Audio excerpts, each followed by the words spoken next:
Retired Lt. Gen. James Clapper has served in the United States Air Force for decades and under former President Barack Obama as the Director of National Intelligence.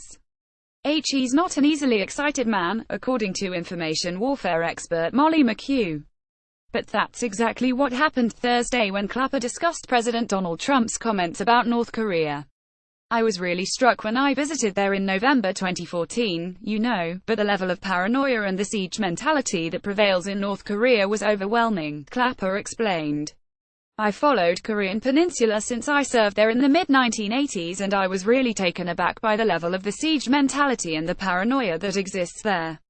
And so I've been an advocate for years now of opening, which right now is kind of hard to do, but an intersection in Pyongyang much like we had in Havana for decades. Government we didn't recognize. This is not a reward for bad behavior but rather to have an in-residence diplomatic presence, a way of gaining greater insight and understanding in what's going on in North Korea and perhaps most importantly, conveying information to North Korea. He went on to say that whatever the United States has been doing with respect to North Korea, clearly isn't working and it's time to think about a new and different strategy. I don't know exactly how it would work, but I think the time has come to think about some direct dialogue with the North Koreans, Clapper urged.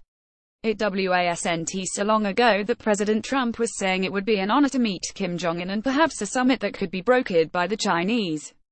But this, don't pass go, don't collect $200 and we're going to, create a situation the likes of Hiroshima and Nagasaki, which is implied in the president's threat. I don't think we're there yet, at least I hope to God we're not. He went on to say that the global community must accept that North Korea has a nuclear presence on the global stage. When you consider the alternative, which is not good, I would hope people would give talks some thought, he said. Host Don Lemon asked about Trump's attitudes on the intelligence community and Clapper noted that it seems Trump waffles back and forth on it. Well, I think he likes intelligence on a selective basis, Clapper continued. He seems to accept the intelligence on Korea or on Syria, on China, on other areas, on terrorism, but when it comes to Russia, not so much. He said that Trump would improve once he got rid of the two principal Nazis, John Brennan and himself. Clapper was referencing to a January 11, 2017 press conference prior to Trump's inauguration where he blamed the intelligence community for leaks about Russian hacking.